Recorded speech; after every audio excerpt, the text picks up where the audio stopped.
झोपड़े के द्वार पर बाप और बेटा दोनों एक बुझे हुए अलाव के सामने चुपचाप बैठे हुए हैं और अंदर बेटे की जवान बीबी बुधिया प्रसव वेदना में पछाड़ खा रही थी।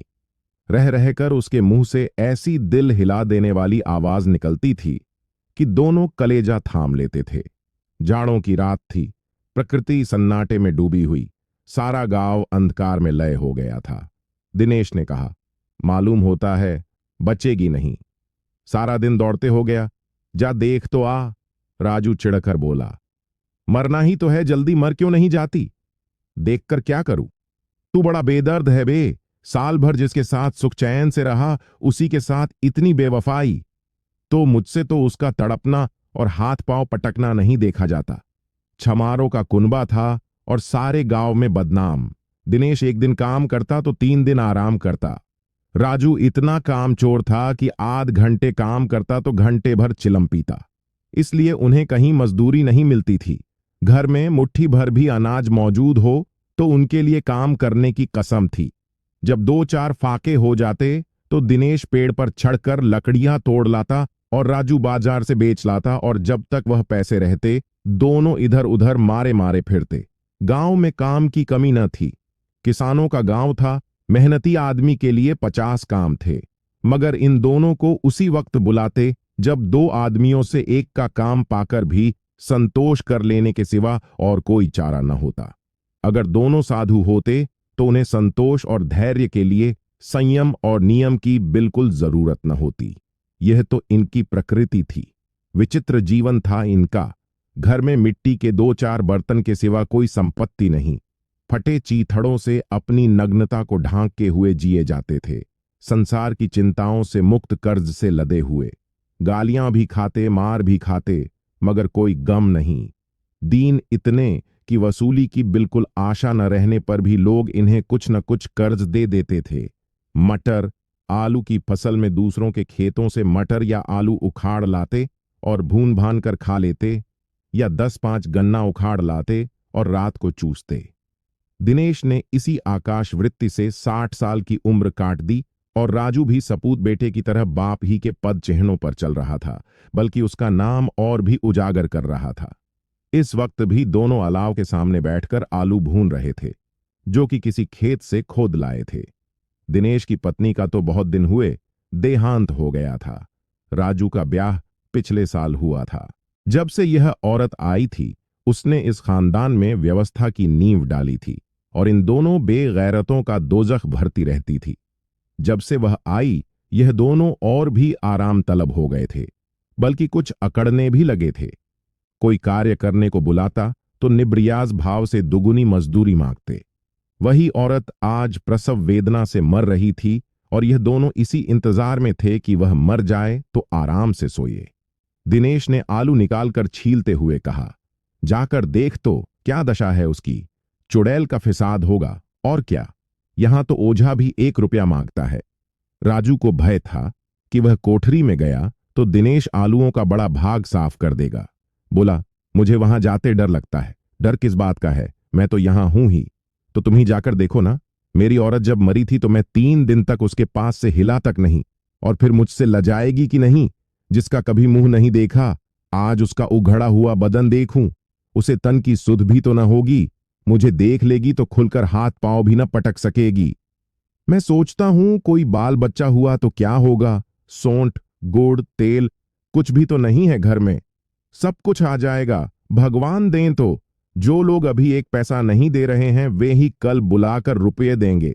मेरे 9 लड़के हुए, घर में कभी कुछ न था, मगर भगवान ने किसी न किसी तरह बेड़ा पार ही लगाया।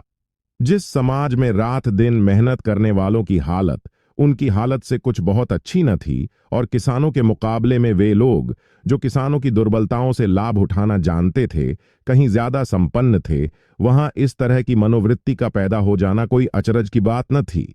हम तो कहेंगे दिनेश किसानों से कहीं ज्यादा विचारवान था और किसानों के विचार शून्य समूह में शामिल होने के बदले बैठकबाजों की कुत्सित मंडली में जा मिला था। हाँ, उसमें यह शक्ति न थी कि बैठकबाजों के नियम और नीति का पालन करता। इसीलिए जहां उसकी मंडली के और लोग गांव के सरगना और मुखिया बने हुए थे, उस पर सारा गांव उंगली उठाता था। फिर भी उसे यह तस्कीन तो थी ही कि अगर वह फटे हाल है तो कम से कम उसे किसानों की तरह जी तोड़ मेहनत तो नहीं करनी पड़ती, और उसकी सरलता और निरीहता से दूसरे लोग बेजा फायदा तो नहीं उठाते। दोनों आलू निकाल निकाल कर जलते जलते खाने लगे। कल से कुछ नहीं खाया था, इतना सब्र न था कि ठंडा हो जाने दें। कई बार दोनों की जबानें जल गईं। छिल जाने पर आलू का बाहरी हिस्सा जबान, हलक और तालू को जला देता था, और उस अंगारे को मुंह में रखने से ज्यादा खैरियत इसी में थी कि वह अंदर पहुंच जाए। वहां उसे ठंडा करने के लिए काफी सामान थे, इसलिए दोनों जल्द जल्द निगल जाते। हालांकि इस कोशिश में उनकी आंखों से आंसू निकल आते। दिनेश को उस वक्त ठाकुर की बारात याद आई जिसमें 20 साल पहले वह गया था। उस दावत में उसे जो तृप्ति मिली थी वह उसके जीवन में एक याद रखने लायक बात थी, और आज भी उसकी याद ताजी थी। बोला, वह भोज नहीं भूलता। तब से फिर उस तरह का खाना और भरपेट नहीं मिला। लड़की वालों ने सबको भरपेट पूड़ियां खिलाई थीं। सबको, छोटे बड़े सब ने पूड़ियां खाईं, और असली घी की चटनी, रायता, 3 तरह के सूखे साग, एक रसेदार तरकारी, दही, चटनी, मिठाई। अब क्या बताऊं कि उस भोज में क्या स्वाद मिला। कोई रोक टोक नहीं थी, जो चीज चाहो मांगो, जितना चाहो खाओ। लोगों ने ऐसा खाया कि किसी से पानी न पिया गया। मगर परोसने वाले हैं कि पत्तल में गर्म गर्म गोल गोल सुवासित कचौड़ियां डाल देते हैं। मना करते हैं कि नहीं चाहिए, पत्तल पर हाथ रोके हुए हैं, मगर वह हैं कि दिए जाते हैं। और जब सबने मुंह धो लिया तो पान इलायची भी मिली, मगर मुझे पान लेने की कहाँ सुध थी। खड़ा हुआ न जाता था। छटपट जाकर अपने कंबल पर लेट गया। ऐसा दिल दरियाव था वह ठाकुर। राजू ने इन पदार्थों का मन ही मन मजा लेते हुए कहा, अब हमें कोई ऐसा भोज नहीं खिलाता। अब कोई क्या खिलाएगा। वह जमाना दूसरा था। अब तो सबको किफायत सूझती है। शादी ब्याह में मत खर्च करो, क्रियाकर्म में मत खर्च करो। पूछो, गरीबों का माल बटोर बटोर कर कहाँ रखोगे। बटोरने में तो कमी नहीं है, हाँ, खर्च में किफायत सूझती है। तुमने 20 पूरियां खाई होंगी, 20 से ज्यादा खाई थीं। मैं 50 खा जाता। 50 से कम मैंने न खाई होंगी। अच्छा पका था। तू तो मेरा आधा भी नहीं है। आलू खाकर दोनों ने पानी पिया, और वहीं अलाव के सामने अपनी धोतियां ओढ़कर पांव पेट में डाले सो रहे, जैसे 2 बड़े बड़े अजगर गेंडुलियां मारे पड़े हों। और बुधिया अभी तक कराह रही थी। सवेरे राजू ने कोठरी में जाकर देखा तो उसकी पत्नी ठंडी हो गई थी। उसके मुंह पर मक्खियां भिनक रही थीं। पथराई हुई आंखें ऊपर टगी हुई थीं। सारी देह धूल से लटपट हो रही थी। उसके पेट में बच्चा मर गया था। राजू भागा हुआ दिनेश के पास आया। फिर दोनों जोर जोर से हाय हाय करने और छाती पीटने लगे। पड़ोस वालों ने यह रोना धोना सुना तो दौड़े हुए आए और पुरानी मर्यादा के अनुसार इन अभागों को समझाने लगे। मगर दिनेश पर दया करना काले कंबल पर रंग चढ़ाना था। जी में तो आया, कह दें, चल दूर हो यहां से। यूं तो बुलाने से भी नहीं आता। आज जब गरज पड़ी तो आकर खुशामद कर रहा है। हरामखोर कहीं का, बदमाश। लेकिन यह क्रोध या दंड देने का अवसर न था। जी में कुढ़ते हुए 2 रुपये निकालकर फेंक दिए, मगर सांत्वना का एक शब्द भी मुंह से न निकला। उसकी तरफ ताका तक नहीं, जैसे सिर का बोझ उतारा हो। जब जमींदार साहब ने 2 रुपये दिए तो गांव के बनिए महाजनों को इनकार का साहस कैसे होता। दिनेश जमींदार के नाम का ढिंढोरा भी पीटना जानता था। किसी ने 2 आने दिए, किसी ने 4 आने। 1 घंटे में घीसू के पास 5 रुपये की अच्छी रकम जमा हो गई। कहीं से अनाज मिल गया, कहीं से लकड़ी, और दोपहर को दिनेश और राजू बाजार से कफन लाने चले। इधर लोग बांस वास काटने लगे। गांव की नर्मदिल स्त्रियां आकर लाश देखती थीं और उसकी बेकसी पर 2 बूंद आंसू गिराकर चली जाती थीं। बाजार में पहुंचकर दिनेश बोला, लकड़ी तो उसे जलाने भर को मिल गई है, क्यों राजू। दिनेश बोला, हाँ, लकड़ी तो बहुत है, अब कफन चाहिए। तो चलो कोई हल्का सा कफन ले लें। हाँ, और क्या, लाश उठते उठते रात हो जाएगी। रात को कफन कौन देखता है। कैसा बुरा रिवाज है कि जिसे जीते जी तन ढांकने को चीथड़ा भी ना मिले, उसे मरने पर नया कफन चाहिए। कफन लाश के साथ जल ही तो जाता है, और क्या रखा रहता है।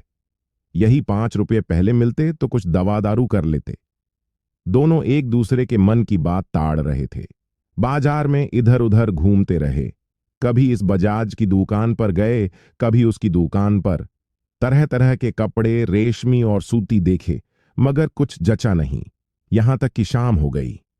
तब दोनों न जाने किस दैवी प्रेरणा से एक मधुशाला के सामने जा पहुंचे और जैसे किसी पूर्व निश्चित व्यवस्था से अंदर चले गए। वहां जरा देर तक दोनों असमंजस में खड़े रहे। फिर दिनेश ने गद्दी के सामने जाकर कहा, साहू जी, एक बोतल हमें भी देना। उसके बाद कुछ चिखौना आया, तली हुई मछली आई और दोनों बरामदे में बैठकर शांतिपूर्वक पीने लगे। कई कुज्जिया ताबड़तोड़ पीने के बाद दोनों सरूर में आ गए। दिनेश बोला, कफ़न लगाने से क्या मिलता, आखिर जल ही तो जाता, कुछ बहू के साथ तो न जाता। राजू आसमान की तरफ देखकर बोला, मानो देवताओं को अपनी निष्पापता का साक्षी बना रहा हो। दुनिया का दस्तूर है, नहीं लोग बाभनों को हजारों रुपये क्यों दे देते हैं? कौन देखता है परलोक में मिलता है या नहीं? बड़े आदमियों के पास धन है, फौके। हमारे पास फूकने को क्या है? लेकिन लोगों को जवाब क्या दोगे? लोग पूछेंगे नहीं, कफन कहाँ है? दिनेश हंसा, अबे, कह देंगे कि रुपये कमर से खिसक गए, बहुत ढूंढा मिले नहीं। लोगों को विश्वास ना आएगा, लेकिन फिर वहीं रुपये देंगे। राजू भी हंसा इस अनपेक्षित सौभाग्य पर। बोला, बड़ी अच्छी थी बेचारी, मरी तो खूब खिला पिलाकर, आधी बोतल से ज्यादा उड़ गई। दिनेश ने 2 सेर पूड़ियां मंगाई, चटनी, अचार, कलेजिया। शराब खाने के सामने ही दुकान थी। माधव लपक कर 2 पत्तलों में सारे सामान ले आया। पूरा 1.5 रुपया खर्च हो गया, सिर्फ थोड़े से पैसे बच रहे। दोनों इस वक्त इस शान में बैठे पूड़ियां खा रहे थे जैसे जंगल में कोई शेर अपना शिकार उड़ा रहा हो। न जवाबदेही का खौफ था, न बदनामी की फिक्र। इन सब भावनाओं को उन्होंने बहुत पहले ही जीत लिया था। दिनेश दार्शनिक भाव से बोला, हमारी आत्मा प्रसन्न हो रही है तो क्या उसे पुण्य न होगा? राजू ने श्रद्धा से सिर झुकाकर तसदीक की, जरूर से जरूर होगा। भगवान, तुम अंतर्यामी हो, उसे बैकुंठ ले जाना। हम दोनों हृदय से आशीर्वाद दे रहे हैं। आज जो भोजन मिला वह कभी उम्र भर न मिला था। एक क्षण के बाद राजू के मन में एक शंका जागी। बोला, क्यों दादा, हम लोग भी एक न एक दिन वहां जाएंगे ही? दिनेश ने इस भोले भाले सवाल का कुछ उत्तर न दिया। वह परलोक की बातें सोचकर इस आनंद में बाधा न डालना चाहता था।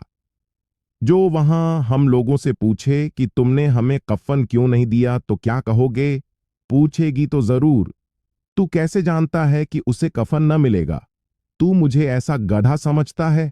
60 साल क्या दुनिया में घास खोदता रहा हूं, उसको कफन मिलेगा और बहुत अच्छा मिलेगा?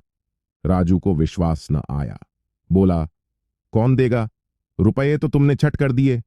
वह तो मुझसे पूछेगी, उसकी मांग में तो सेंदूर मैंने डाला था। कौन देगा बताते क्यों नहीं? वही लोग देंगे जिन्होंने अब की दिया। हाँ, अब की रुपये हमारे हाथ ना आएंगे। ज्यों ज्यों अंधेरा बढ़ता था और सितारों की चमक तेज होती थी, मधुशाला की रौनक भी बढ़ती जाती थी। कोई गाता था, कोई डींग मारता था, कोई अपने संगी के गले लिपटा जाता था, कोई अपने दोस्त के मुंह में कुल्हड़ लगाए देता था। वहां के वातावरण में सरूर था, हवा में नशा। कितने तो यहां आकर एक चुल्लू में मस्त हो जाते थे। शराब से ज्यादा यहाँ की हवा उन पर नशा करती थी। जीवन की बाधाएं यहाँ खींच लाती थीं और कुछ देर के लिए यह भूल जाते थे कि वे जीते हैं या मरते हैं, या न जीते हैं न मरते हैं। और यह दोनों बाप बेटे अब भी मजे ले लेकर चुस्कियां ले रहे थे। सबकी निगाहें इनकी ओर जमी हुई थीं। दोनों कितने भाग्य के बली हैं। पूरी बोतल बीच में है। भरपेट खाकर राजू ने बची हुई पूड़ियों का पत्तल उठाकर एक भिखारी को दे दिया, जो खड़ा इनकी ओर भूखी आंखों से देख रहा था और देने के गौरव, आनंद और उल्लास का अपने जीवन में पहली बार अनुभव किया। दिनेश ने कहा, ले जा, खूब खा और आशीर्वाद दे। जिसकी कमाई है वह तो मर गई, मगर तेरा आशीर्वाद उसे जरूर पहुंचेगा। रोए रोए से आशीर्वाद दो, बड़ी गाढ़ी कमाई के पैसे हैं। माधव ने फिर आसमान की तरफ देखकर कहा, वह बैकुंठ में जाएगी दादा, बैकुंठ की रानी बनेगी। दिनेश खड़ा हो गया और जैसे उल्लास की लहरों में तैरता हुआ बोला, हाँ बेटा, बैकुंठ में जाएगी। किसी को सताया नहीं, किसी को दबाया नहीं, मरते मरते हमारी जिंदगी की सबसे बड़ी लालसा पूरी कर गई। वह न बैकुंठ जाएगी तो क्या ये मोटे मोटे लोग जाएंगे जो गरीबों को दोनों हाथों से लूटते हैं और अपने पाप को धोने के लिए गंगा में नहाते हैं और मंदिरों में जल चढ़ाते हैं। श्रद्धालुता का यह रंग तुरंत ही बदल गया। अस्थिरता नशे की खासियत है। खाक और निराशा का दौरा हुआ। राजू बोला, मगर दादा, बेचारी ने जिंदगी में बड़ा दुख भोगा, कितना दुख झेलकर मरी। वह आंखों पर हाथ रखकर रोने लगा, चीखें मार मार कर। दिनेश ने समझाया, क्यों रोता है बेटा, खुश हो कि वह मायाजाल से मुक्त हो गई, झंझाल से छूट गई। बड़ी भाग्यवान थी जो इतनी जल्द माया मोह के बंधन तोड़ दिए। और दोनों खड़े होकर गाने लगे, ठगिनी क्यों नैना झमकावे, ठगिनी। पियक्कड़ों की आंखें इनकी ओर लगी हुई थीं और ये दोनों अपने दिल में मस्त गाए जाते थे। फिर दोनों नाचने लगे, उछले भी, कूदे भी, गिरे भी, मटके भी, भाव भी बताए, अभिनय भी किए और आखिर नशे में मदमस्त होकर वहीं गिर पड़े। आशा करता हूं कि छोटी सी कहानी आपको पसंद आई होगी। इस पर आपकी क्या राय है, हमें कमेंट करके जरूर बताइए। कहानी पसंद आई हो तो लाइक और शेयर करना बिल्कुल भी ना भूले। पूरी कहानी सुनने के लिए बहुत बहुत धन्यवाद।